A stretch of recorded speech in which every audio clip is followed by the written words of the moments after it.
Merci beaucoup, bonjour à toutes et à tous. Je dois d'abord vous faire un aveu. Je ne suis pas spécialiste des questions de nucléaire.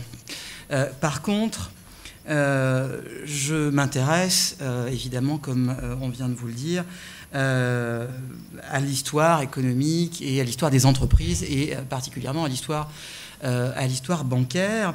Et c'est à ce titre que Renaud, mon collègue et ami Renaud, m'a demandé s'il n'était pas possible que je fasse quelque chose. On ne peut pas dire non à Renaud Mels. Et du coup, je me suis penché sur ce sujet avec une entrée qui est celle des archives bancaires. Et ce que je vais présenter aujourd'hui, je l'ai construit à partir de deux sources différentes. D'une part, les archives de la Banque de l'Indochine,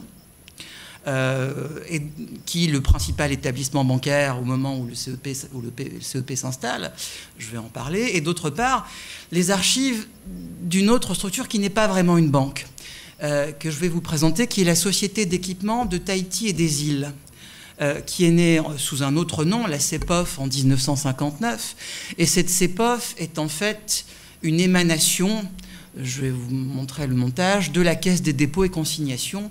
Et c'est à ce titre qu'elle va intervenir à plusieurs, pour une part importante dans notre histoire. Et je vous présenterai un propos chronologique. C'est-à-dire que dans un premier temps, je m'intéresserai à la période pré-CEP, fin des années 50, tout début des années 60. Dans un deuxième temps, je parlerai plus particulièrement de la période 62-63 jusqu'en 66-67. Et puis, dans une dernière partie, on verra ce qui se passe pour ces acteurs que sont la Banque de l'Indochine et la CETIL. Tout d'abord, premier point, la CETIL et la Banque de l'Indochine, acteurs d'une première dynamique de développement à la fin des années 50.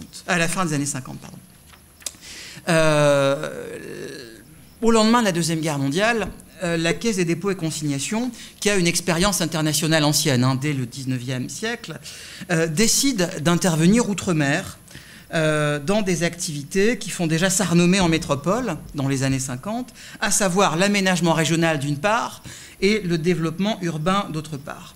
Et pour les dirigeants de la Caisse des dépôts, il ne s'agit pas seulement d'intérêts financiers, il s'agit aussi de transfert de connaissances, il s'agit de politique plus globale de développement. Et c'est dans cette perspective qu'en 1959 voit le jour la Société centrale pour l'équipement du territoire, CET, qui a une filiale qui va s'occuper plus particulièrement de développement international, qui est la CET Coopération, qui est destinée à porter l'action internationale de la CDC. C'est Léon-Paul Leroy, qui est le premier directeur de cet ensemble et va la diriger dans les premières années.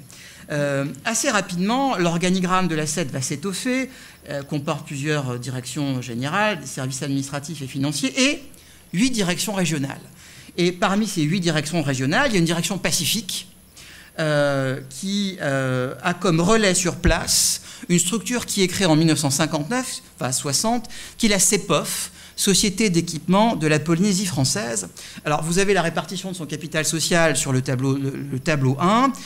Son but est de promouvoir, à la demande et pour le compte des autorités du territoire, l'aménagement et la mise en valeur des terres en vue de leur utilisation agricole, l'équipement de terrain en vue de la construction d'immeubles, de logements et toutes opérations susceptibles de favoriser le développement de la Polynésie.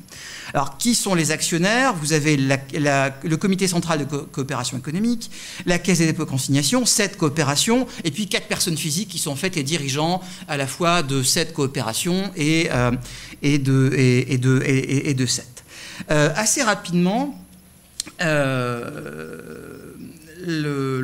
sur proposition des fondateurs, et pour faire de cette CEPOF un outil de développement, le territoire décide de devenir majoritaire dans cette structure, et ça entraîne une modification de la répartition du capital social en 1961, ainsi qu'un changement de nom. La CEPOF va devenir la CETIL, Société d'équipement de Tahiti et des îles, et vous voyez apparaître en rouge 4 nouveaux actionnaires dans ce capital social: le territoire de la Polynésie française, la commune de Papeete, la Chambre de commerce, la Chambre d'agriculture, et ils ont la majorité des sièges au conseil d'administration, 7.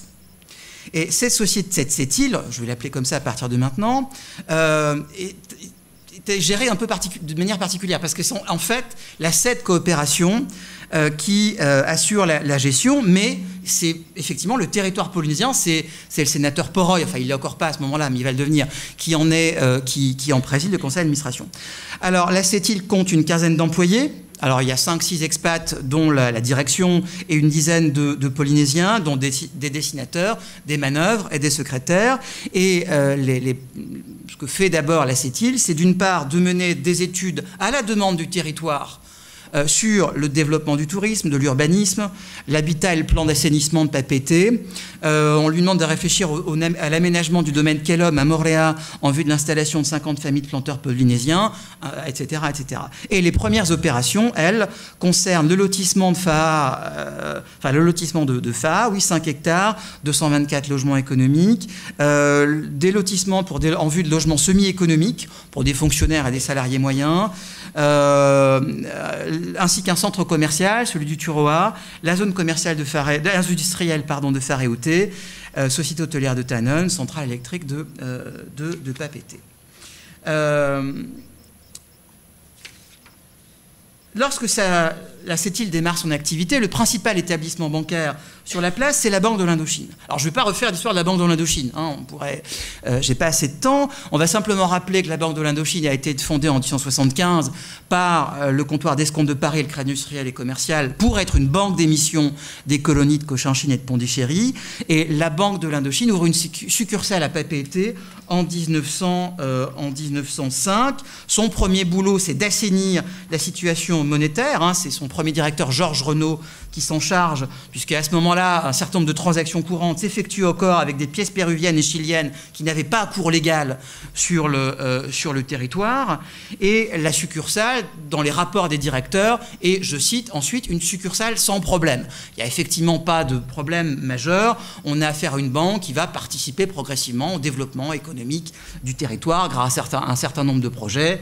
Au lendemain de la Deuxième Guerre mondiale, suite à la loi de 1948 qui fait perdre à la Banque de l'Indochine son privilège d'émission dans les colonies, eh bien, elle va quand même garder, puisque ce sont des conventions qui régissent, des conventions particulières qui fixent les dates d'abandon. En Polynésie, la Banque de l'Indochine reste institut d'émission jusqu'en 1967, et à ce titre, toutes les statistiques économiques du territoire transitent par elle. Ce qui fait que le directeur de la succursale de Papeete a une exacte vision de ce qui se passe, entre guillemets, chez lui. Et il fait tous les ans 2 rapports à Paris.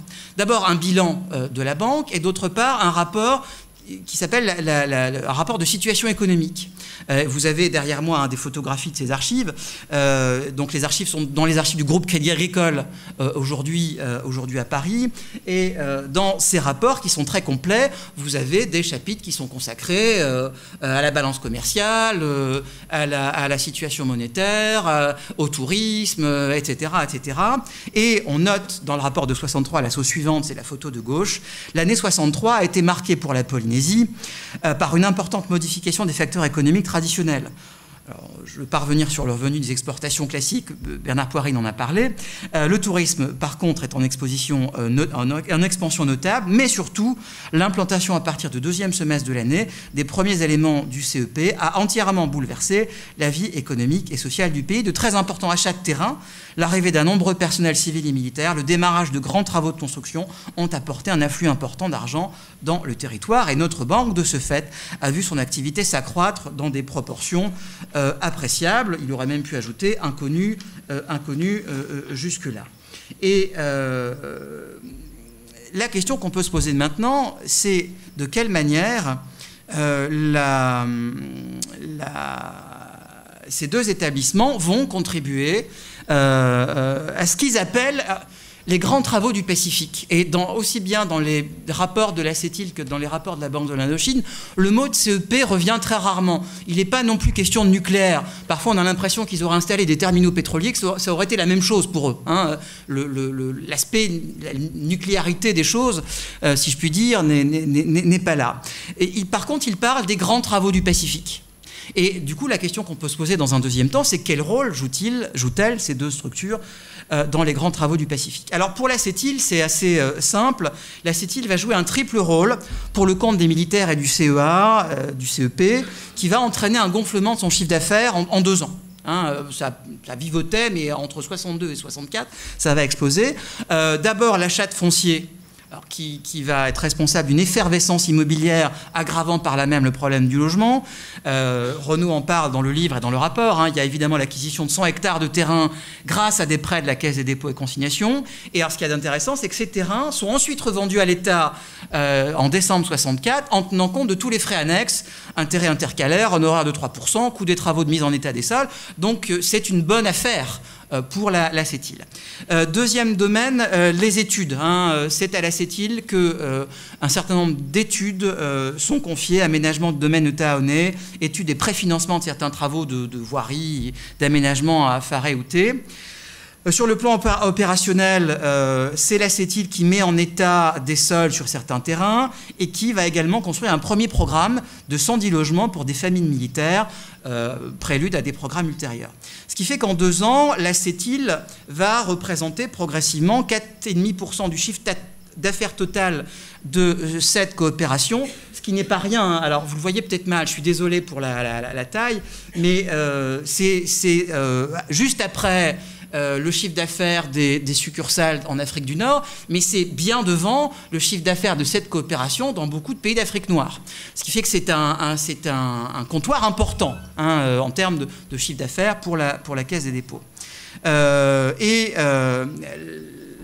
L'ACETIL va donc intervenir de différentes manières, soit en tant que bureau d'études techniques, soit en tant que bureau d'architecture, soit en tant que bureau de topographie et bureau foncier. Alors au départ, c'est le même bureau, le bureau de topographie, qui assure les 2 missions. Et puis la question du foncier étant tellement compliquée ici qu'on crée un bureau foncier spécifique. Et puis ensuite, un bureau de gestion, parce qu'il faut bien assurer, quand les bâtiments sont construits, notamment les habitations, bien l'animation, l'entretien des immeubles et des lotissements. Maintenant, la Banque de l'Indochine. Alors la Banque de l'Indochine, dans les archives, c'est très intéressant, on voit tout de suite qu'elle sert de relais financier à toutes les grandes sociétés de travaux publics métropolitaines qui sont clientes de la banque à Paris et qui ouvrent donc des lignes de crédit pour pouvoir disposer de crédits de campagne, si je puis dire, et ça on le voit dans les bilans 63, 64, 65, et vous avez derrière moi le tableau numéro 3, les lignes de crédit ouvertes à des entreprises industrielles par la succursale de Papeete en 64. Alors vous oubliez le premier, c'est la Brasserie du Pacifique, mais toutes les autres, et on peut y inclure le Centre expérimental de bâtiments et des travaux publics, ce sont des lignes de crédit qui sont ouvertes pour les grandes entreprises, les grands travaux de l'Est, Dumas, Citra, Société française des dragages et des travaux publics, mais vous avez également, c'est la dernière ligne, 34 comptes pour 139 millions de francs Pacifiques, ouverts à des petites entreprises locales. Qui, en gros, se chargent des travaux de finition ou des travaux annexes une fois que les grandes entreprises de travaux publics sont passées. Et donc, la Banque de l'Indochine accorde des substantielles avances à des petits entrepreneurs polynésiens pour réaliser ces travaux. Et il y a même, dit-on dans les rapports, il faut même parfois freiner l'ardeur de quelques clients non spécialisés dans cette branche qui voyaient là un investissement profitable, mais que son caractère spéculatif nous a contraints à refuser. Et beaucoup de personnes veulent s'installer dans les terrassements. Il y a une frénésie, entre guillemets, d'achat pour des niveleuses, des bulldozers, des grues pelleteuses. Et les statistiques qu'on a dans les rapports de la Banque de l'Indochine le montrent. Et ces lignes de crédit vont être utilisées jusqu'en 1966.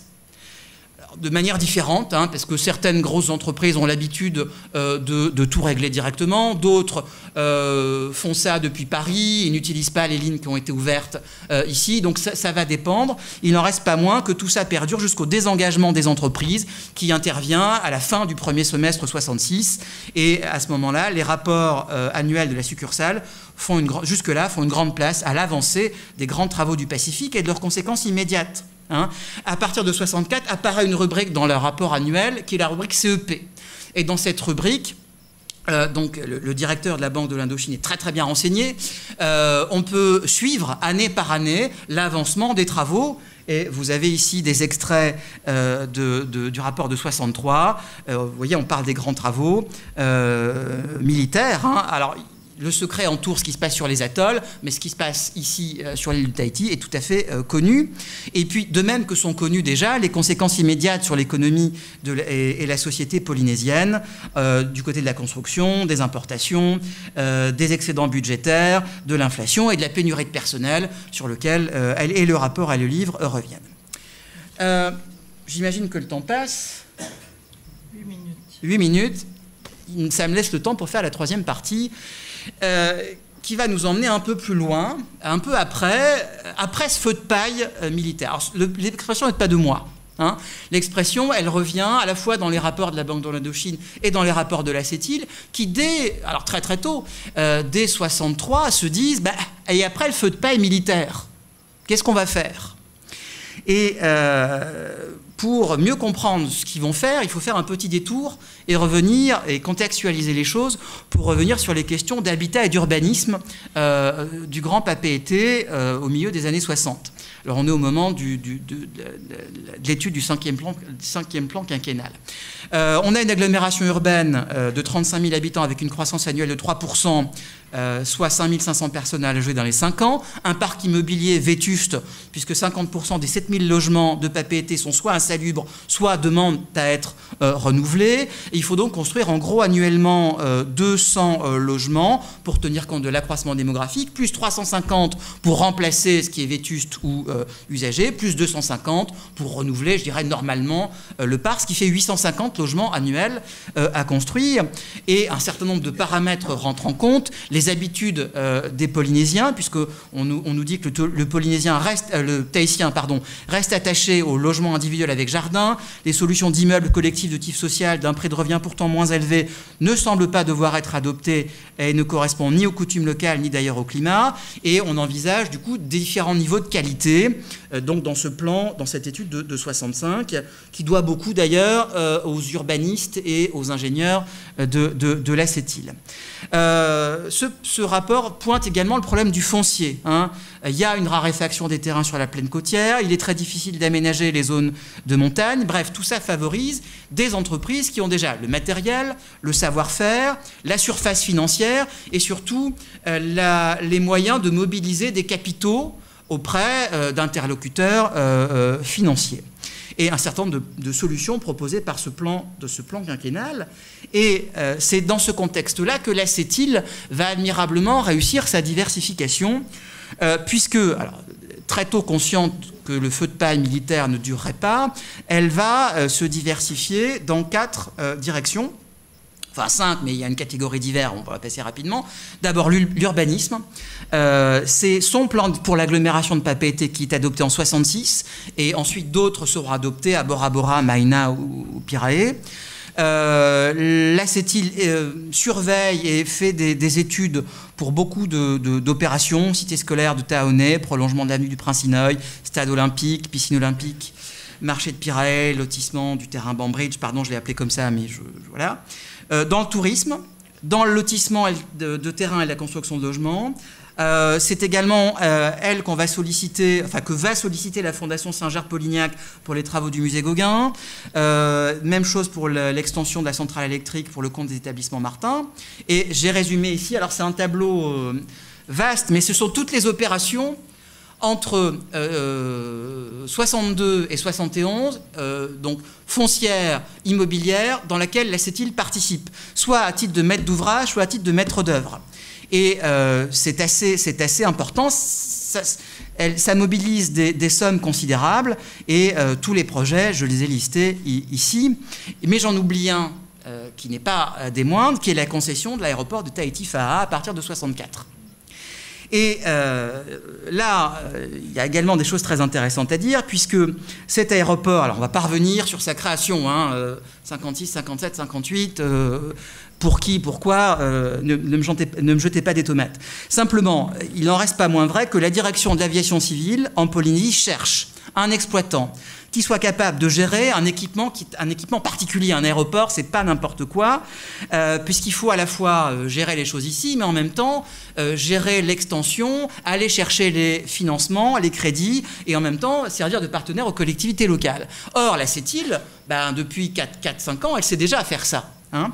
Et progressivement, un certain nombre de dispositions vont être prises qui vont déboucher, finalement, je vous la fais courte, sur un décret en Conseil d'État qui, le 7 janvier 1966, accorde la concession de l'aéroport à la CETIL pour 30 ans. Donc, je récapitule, une diversification dans les opérations d'aménagement, d'urbanisme, des opérations immobilières, la concession très lucrative de l'aéroport de Tahiti-Faa'a, même si le chiffre d'affaires de la CETIL n'arrivera jamais plus aux 4,5% entre 62 et 64 du fait de la manne militaire dont on a parlé, mais on peut dire que c'est une diversification réussie. Et en ce qui concerne la Banque de l'Indochine, pour faire court, parce que la conclusion arrive, la première chose à dire, c'est qu'elle perd son privilège d'émission. Alors, il tombe, c'est prévu par la Convention en 1967, mais entre-temps, elle profite néanmoins de la bancarisation des membres du CEP et du CEA, puisqu'elle met notamment en place des bureaux itinérants, c'est le document en haut à gauche, hein, et là où il y a des militaires français, la Banque de l'Indochine va mettre en place des bureaux itinérants qui vont pouvoir permettre de les bancariser. Et puis, elle participe à la bancarisation des Polynésiens. Et elle suit également, comme le lait sur le feu, les conséquences de l'implantation du CEP, et tout en menant une politique active de développement du crédit, mais dans un paysage qui est devenu concurrentiel, puisqu'elle est désormais devenue une banque comme les autres, au même titre que le Crédit d'Océanie ou la Banque de Tahiti. Donc, pour conclure, et j'en resterai là, on parlait ce matin cette notion de modernisation. Hein. Pour moi, elle est sans doute à l'œuvre bien avant l'arrivée du CEP, mais évidemment, l'arrivée du CEP va donner une espèce de coup de fouet, d'accélérateur, appelez ça comme vous voulez, à ce processus. La deuxième conclusion que je trouve très, très intéressante, c'est la manière dont la CETIL a progressivement réorienté, enfin à la fois développé en les réorientant ses activités, et notamment sur cette question de l'aéroport jusqu'à une date récente. Hein, et pour faire une espèce de petit... pour entretenir le suspense, il y a dans les archives de la Caisse des dépôts, je terminerai par ça, un rapport d'inspection des années 80 sur la manière dont l'aéroport de Tahiti est géré. Et ce rapport pose un certain nombre de problèmes qui expliqueront sans doute les contestations qu'il y a pu y avoir ici sur la manière dont cet aéroport était géré. Voilà, je vous remercie de votre attention.